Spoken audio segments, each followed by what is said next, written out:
I thought about inviting you all before the program to see some of the maps that I've collected over here on the table, but I thought, well, you might lose your seat. So, after the program, you're welcome to come up and look at some of these the maps that I have.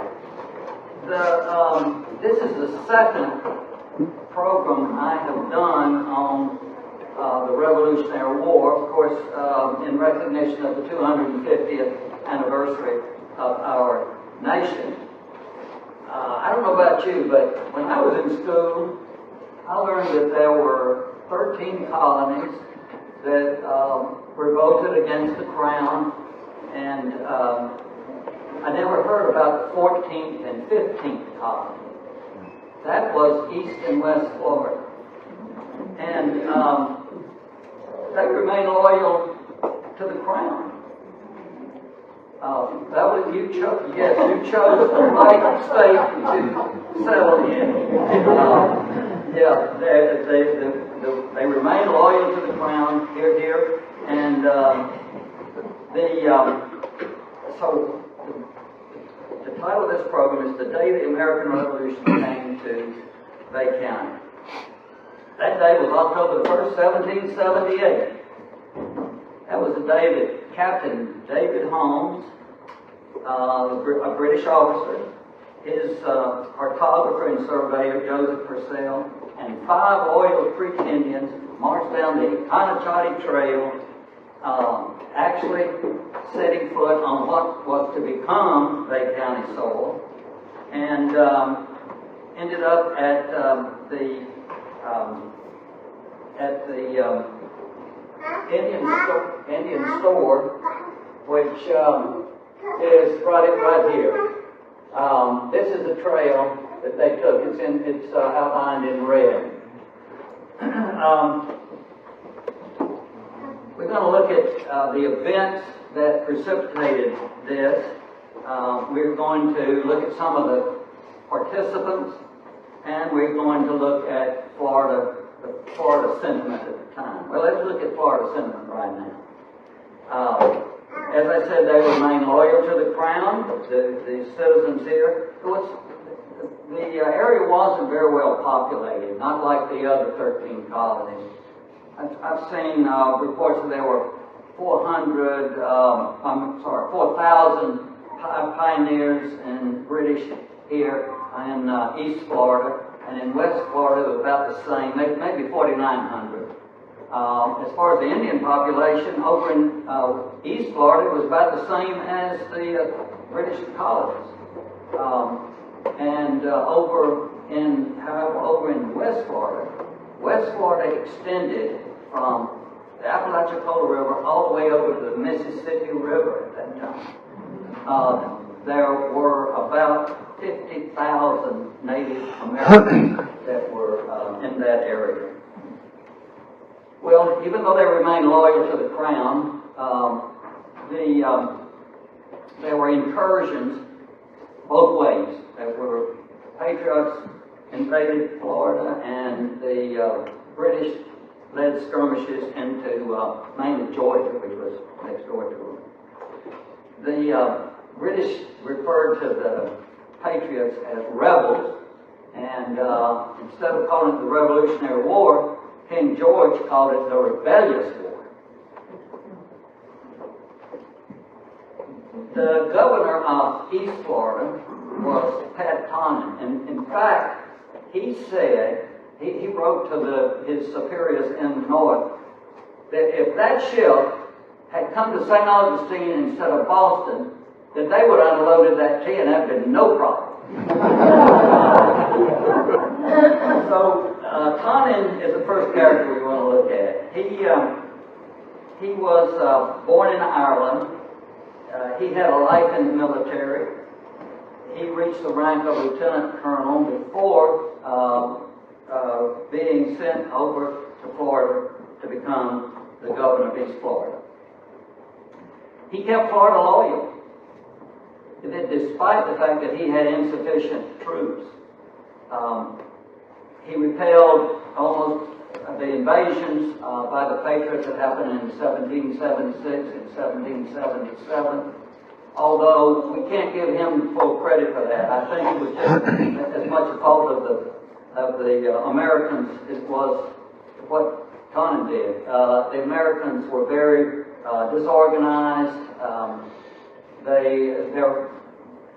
There was disputes over who was the leaders, and they were both failures. Now, in 1778, this was the third invasion by the Americans. General George Washington chose Major General Robert Howe. Howe is quite an interesting person. He was from a very prominent North Carolina family. He also dabbled in politics. He was in the North Carolina legislature. During his military career, he was a lot of the times in Georgia and South Carolina, and his duties were very contentious. He was a womanizer, and he displayed conflicting loyalties. He was accused of treason. He offered his services to the British several times. I don't know the reason, but nothing ever came of that. So in 1778, Howe leads this group of patriots, and there's also comes along with him are the Georgia militia and some of the Carolina militias. Now, Governor Taunton is rather alarmed at this invasion, so he sends word over to Pensacola to the British Indian agent, John Stewart, to send Indians. Stewart was of the Royal Scottish Stuarts, and he moved to Charleston and was very active in high society there. But he took a military career and developed very good relations with the Cherokees and some of the other Indians that he ran into. His reputation soon got to the British Indian Agency, and they chose him as their agent. Well, things got kind of hot during the Revolution in Charleston, where he was located, and he had to move out and set up base in Pensacola. He died the following year in 1779. Well, the American forces got down to the St. Mary's River. That was the border at that time. I guess it still is the border, I believe, between Florida and Georgia. The British had built a fort there called Fort Taunton after the governor. But when the Americans got there, they found the fort had been abandoned. The people that manned the fort were the East Florida Rangers, and they were under the command of Lieutenant Colonel Thomas Brown. Now that brings us to this. This guy was a very interesting character. He was the great-grandson of Sir Isaac Newton, the gravity guy. And he was also the son of a wealthy shipping magnate. He proclaimed his loyalty to the crown very loudly. He was not ashamed at all. Well, he got a visit from the Sons of Liberty. They knocked him in the head with the butt of a rifle. They stripped him buck naked except for his boots. And they tied him to a tree. They scalped him not once, but 3 times. Then they tarred and feathered him. And then the story goes that the hot tar ran down into his boots and burned off 2 of his toes. Another story goes that the sons applied hot brands to his feet, and that's how he got missing 2 toes. Then he was paraded throughout the streets of Augusta where he had his plantation. And no doubt, well, it's amazing that he survived, but he did. And of course, no doubt, he left Augusta and went to a loyal place, St. Augustine. Governor Conning recognized him, realized he was a fairly good military man, and they made Brown the leader of the East Florida Rangers. Their job was to protect the border, but he also proved a thorn in the side of the Patriots. The raiders would go across into Georgia and raid the Patriot plantations over in that area. So Brown is up here in this area, and he retreats with the Rangers, and the Georgia militia pursue him. Now, whether it was a real retreat or a feigned retreat, no one really knows, because Brown sends his Rangers back up, and they're constantly ambushing the Georgia militia as they proceed south. And but in one of these ambushes, one of the Rangers defects and goes over to the Georgia militia side, and alerts them to what is about to happen. So the ambushers become ambushed themselves. And then what happens is everything, just total chaos erupts. And now Brown is really retreating. And but while this is going on, Major Mark Prevost with his British regulars are marching up here, and they set up an encampment, fortifications there at what they call Alligator Bridge. Alligator Creek Bridge. Alligator Creek is a tributary of the Nassau River. Well, what happens is the Americans are right on the tails of the retreating Rangers. They are so close to each other that when they get near the bridge, the British, they're all on the other side, don't know who's friend and who's enemy, and they start firing on everybody. So anyway, after the things subside, the Americans are the ones that retreat, and this is a marker. It's in Callahan, Florida, by the way. That is where the Alligator Creek Bridge was. The leader of the Georgia militia was Elijah Clark. I don't know whether that name rings a bell with you or not, but Elijah Clark was the father of John Clark, our Revolutionary War patriot that was the first settler here, and that I spoke about in the last time I had a program here. So while this battle is going on, Stewart over in Pensacola is organizing a group to go on an expedition to help the British in East Florida. He chooses Captain David Holmes, Tim Bernard, and Joseph Purcell, who's a surveyor and cartographer.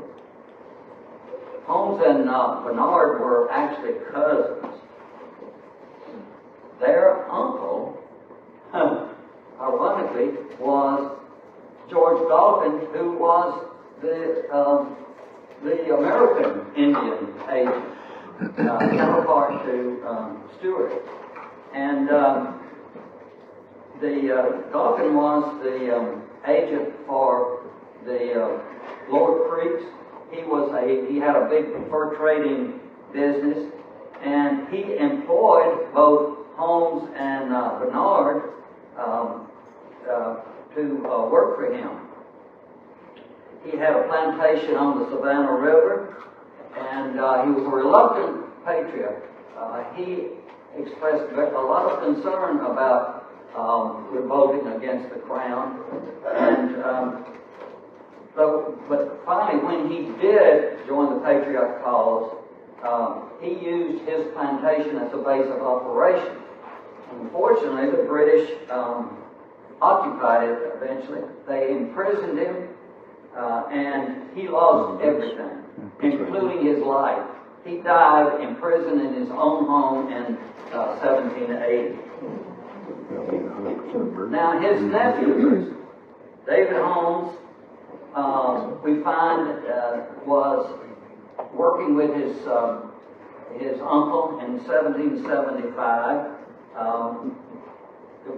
working with the Indians in that fur trade business. However, 2 years later, in the fall of 1777, we find that he's working with the British down in Pensacola. He was working with the British Southern Department, and he was in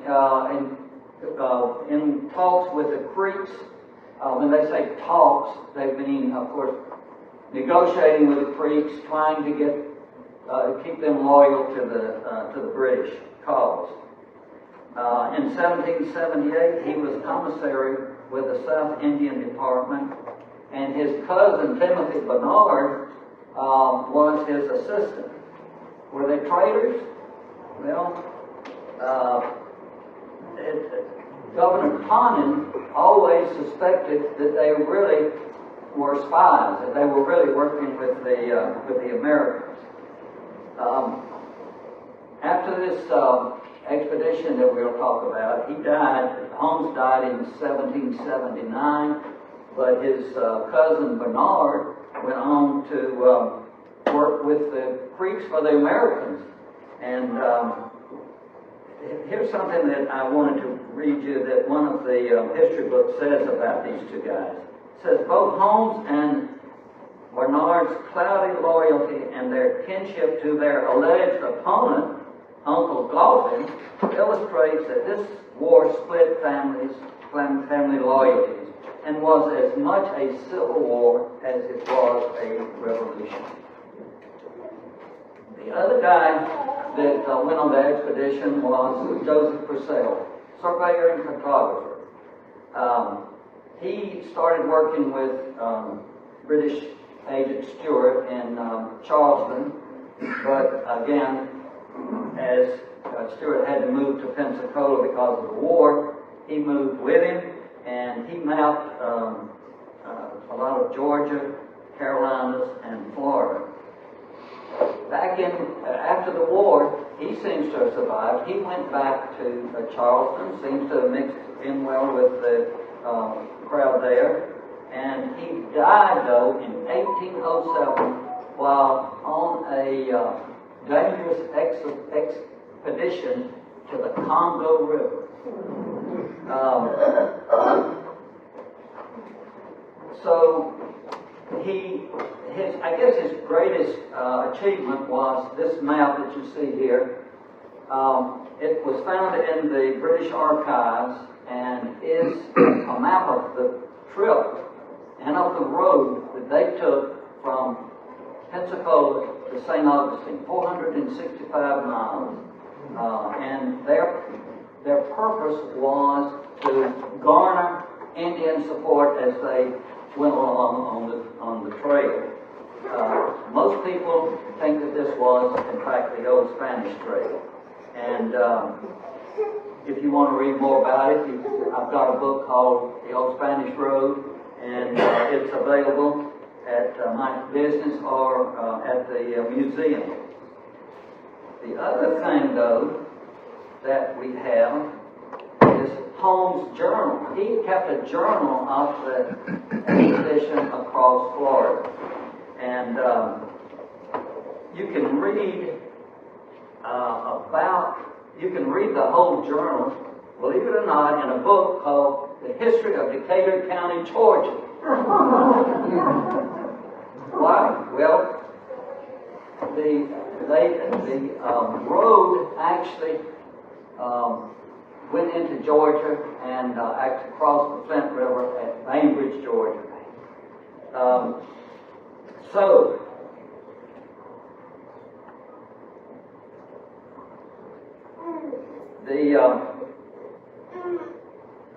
this is also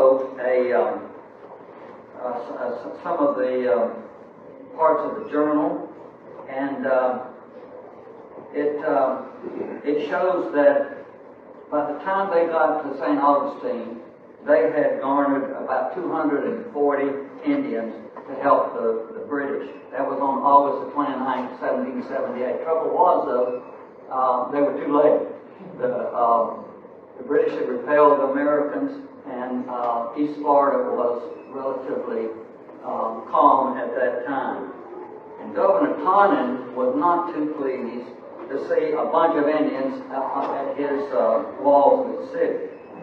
And he went out and spoke to the Indians and told them to return home and to remain quiet until such time as they heard from him again.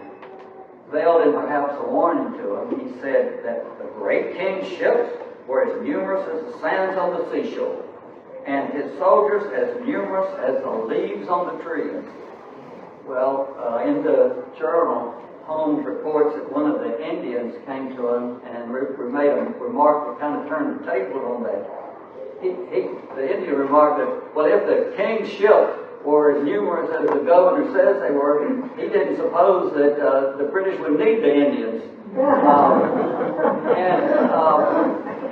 Really, if the Indians had a choice between the British and the Americans, they probably would have taken the British.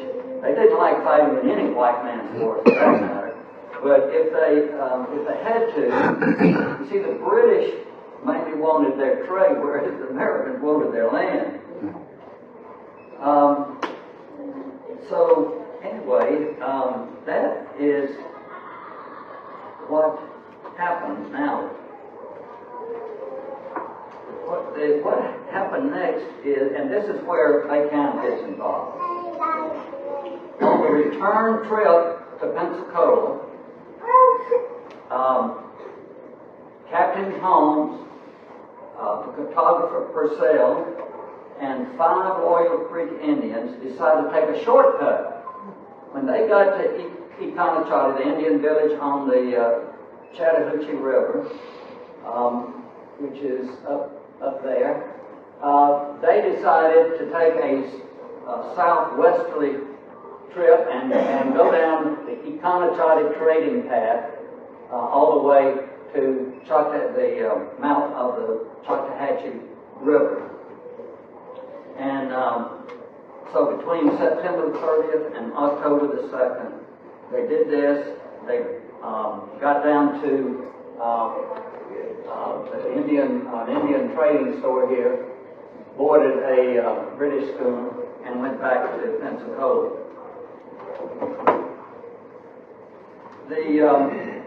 So let's go on to the next slide here.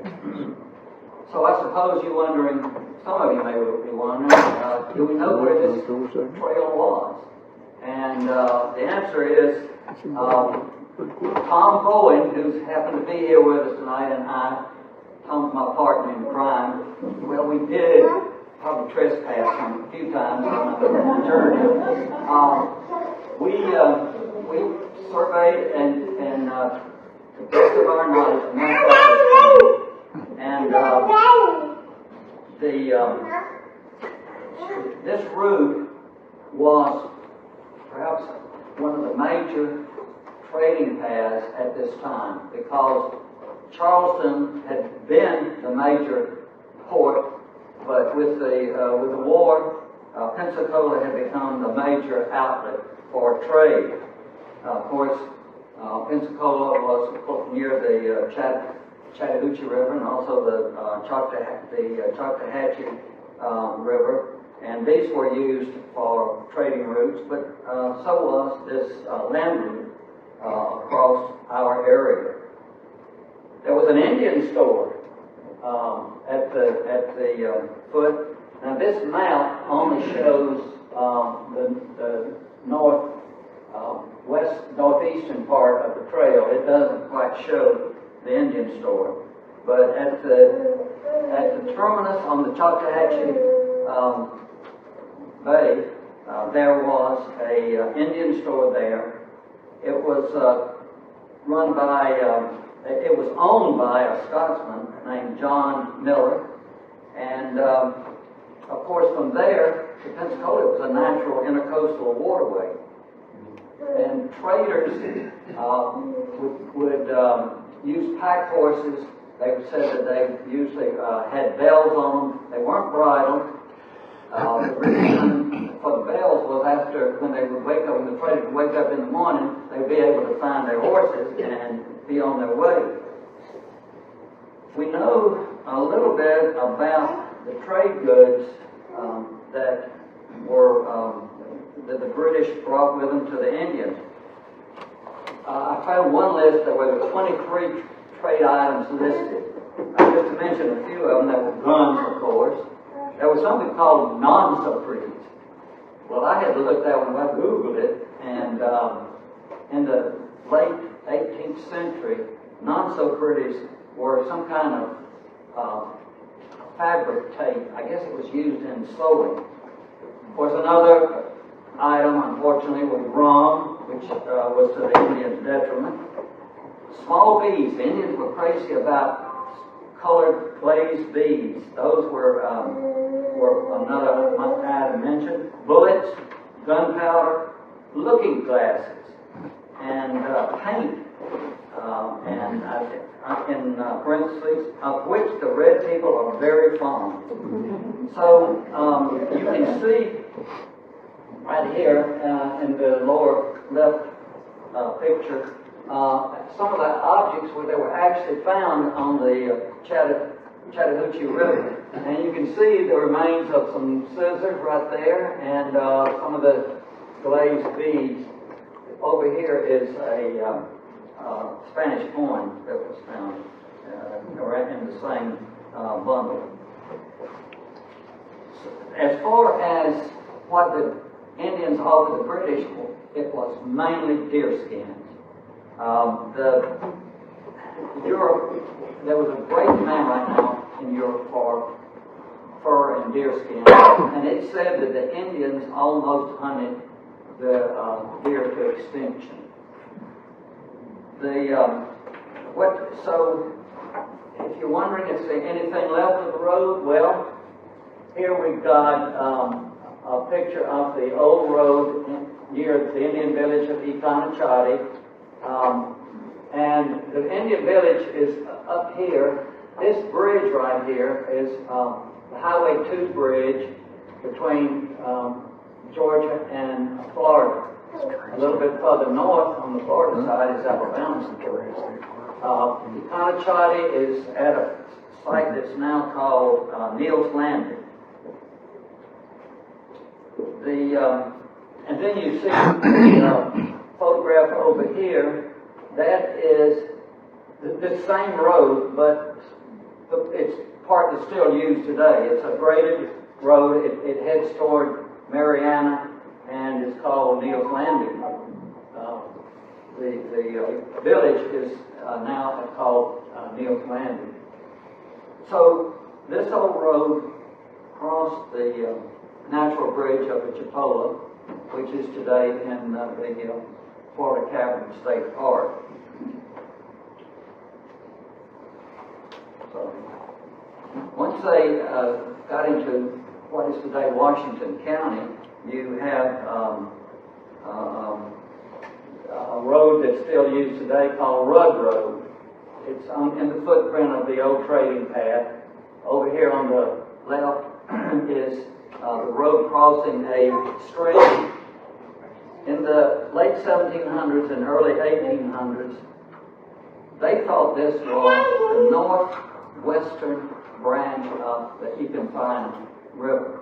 Well, we know today that Ecconfina didn't go that far, but that was what they believed. This is called Sweet Gum, and it's a stream between two bays up there.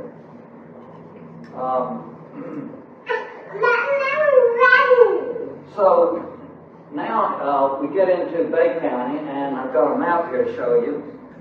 One of the first places, the first landmark that they go by is Court Martial Lake. Now, I want to dwell a minute on Court Martial Lake. How did it get its name?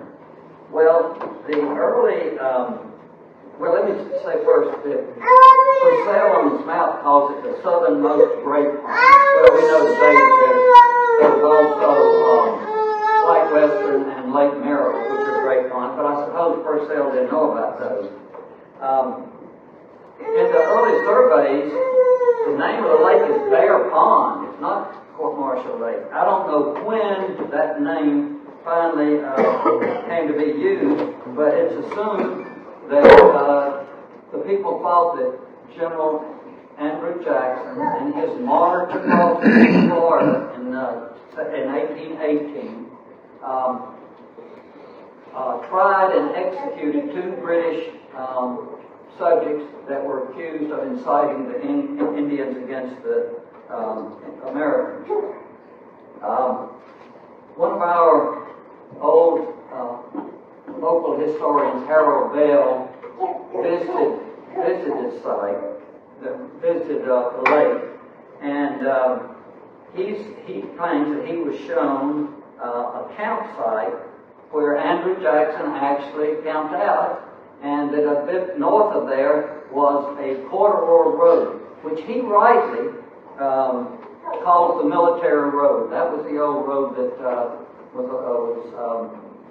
built in the 1820s between Pensacola and St. Augustine.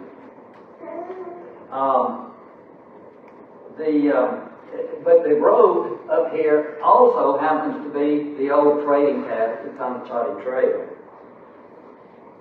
Now, there is absolutely no evidence that Andrew Jackson ever tried and executed anybody at this area. As a matter of fact, Andrew Jackson never got this far south. He was mainly up in the very northern part of Florida. The execution, trial and execution was in St. Louis, and the question remains is, why is it called Court Martial Lake? Well, I've got a theory. Again, this is something not found in the history books, but the military road, as I said, goes by here. There are a lot of places in Florida where there's evidence of the military road. We find that it was called Jackson's Trail. Well, I guess people assume that Jackson built that trail. Jackson had nothing to do with the military road. It was built 8 years after Jackson had been here. But the other thing is that the campsite, I figured out how many miles from the Indian store, from the terminus of the road up to Court Martial Lake, they would have traveled, and it was 24.25 miles. Well, 25 miles a day was about what the trains, the trading trains could go. So I would suspect that this was a favorite campsite for the traders on the Conchati Road. And that's the reason that it became kind of famous. Again, it got confused with Jackson, but that's just my theory on this. There's a lot of the trail left here in our county. You see some photographs here of the remains. Let's see, let's start here with this. This is Gunlog Cemetery Road over in Pine Log State Forest. it kind of disappears in these woods here, but there you'll find Little Crooked Creek, and Tom and I went into that area. We actually found some of the old bridge pilings, probably evidence that our pioneers, it was a trading path, the pioneers used this road and actually built a bridge there. This is a photograph of Otter Creek Road. This is 10-mile road, and the bottom is just a road, a logging road, and it crosses the upper reaches of Otter Creek right there. Got another theory. 10-mile Creek Road. There were several branches off of the Otter Creek. One was called 9-mile branch, another one was called 10-mile branch. Why were they called that? I looked, I tried to figure out the distance that the creeks ran, and they weren't 9 miles and 10-mile creeks. But I discovered, again, by measuring the distance from the Indian store to each of those branches, it was 9 miles and 10 miles. So that's how the old name got started, from these old trading paths. Well, now let's go into Walton County. What you see, notice how white the sand has gotten since we started this journey. These two photographs are of an old logging road south of the Intercoastal Canal. I think this area is in St. Joe's northern Camp Creek development. Tom and I visited these, what was it, Tom? 20 years ago? Yeah. I have no idea what's left there. But what you see right here is a landing at Bunker Creek, which is near the mouth of the Choctawhatchee River, and of course at close to the Choctawhatchee Bay. That's what I envision the landing probably looking like where the Indian store was located. The Indian store has not been found, by the way.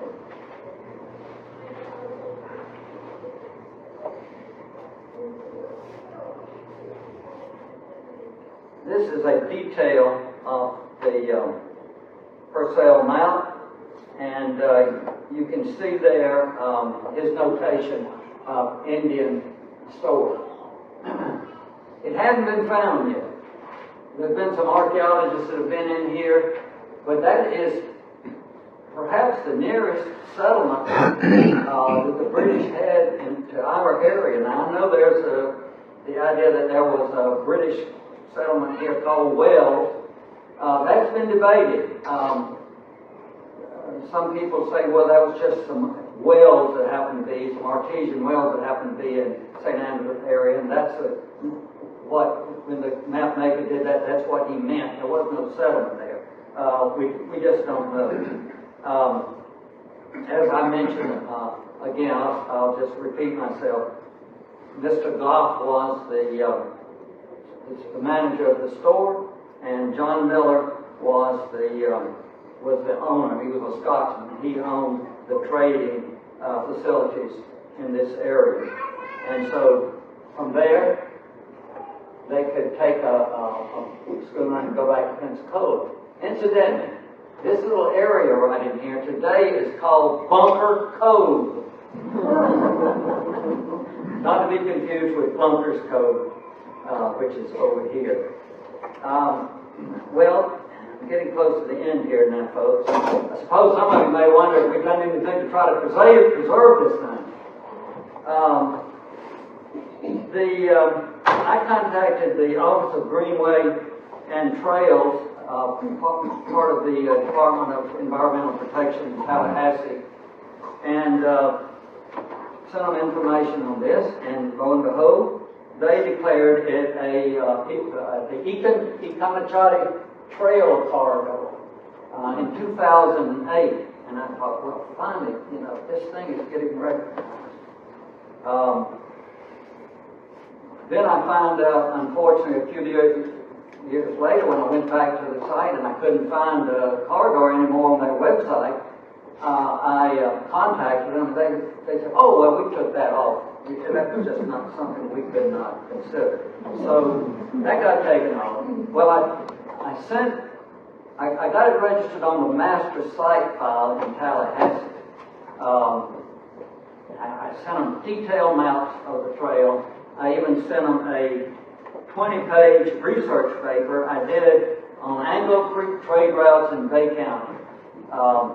This is in their file with them, so it is noted, but that's about all that has happened on this. So, what's happened to the trail? Well, settlement pattern has changed. After the British left and the Americans moved in, instead of the Econachati Indian village up there, you've got Mariana and Port Jackson. And instead of the Indian store, you've got Point Washington.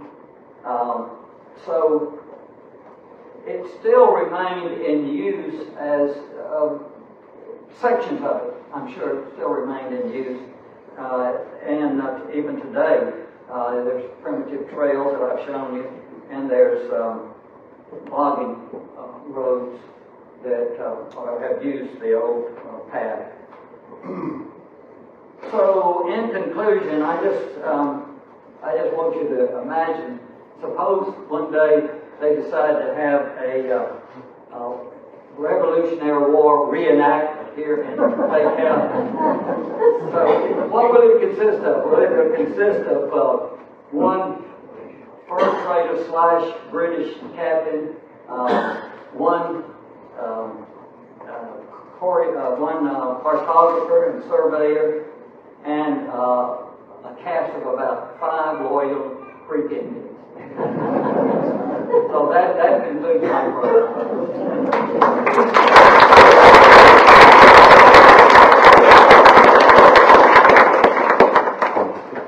Great, Bob. I really enjoyed it. I'm especially glad to hear you did some trespassing.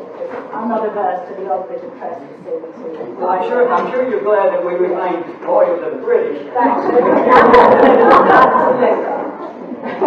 Any questions, everybody? So you mentioned somebody in Holmes. There's Holmes Creek and Holmes County. No. I wondered that too. Can you repeat the question?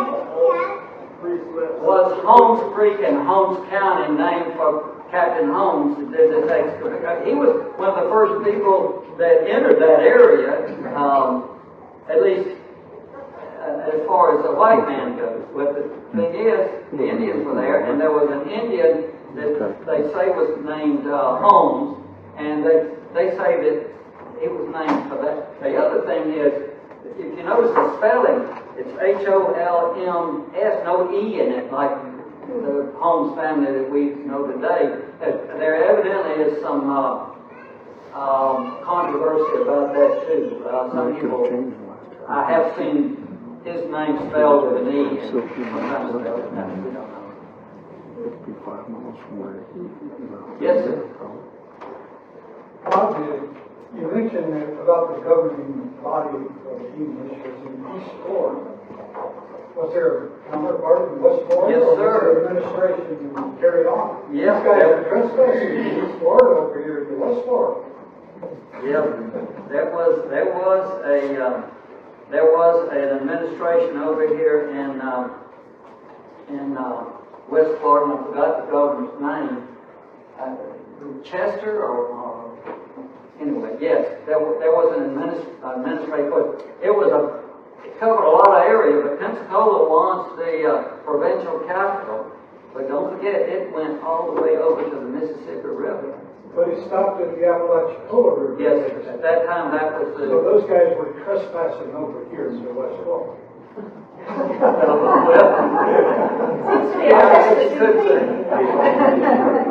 Getting the next one. Anything else? More questions? I saw some more hands Well, go you're up. welcome to look at some of these maps that Tom and I were able to. Tom, stand up, by the way, and let them see who you are. Yeah, he's my partner.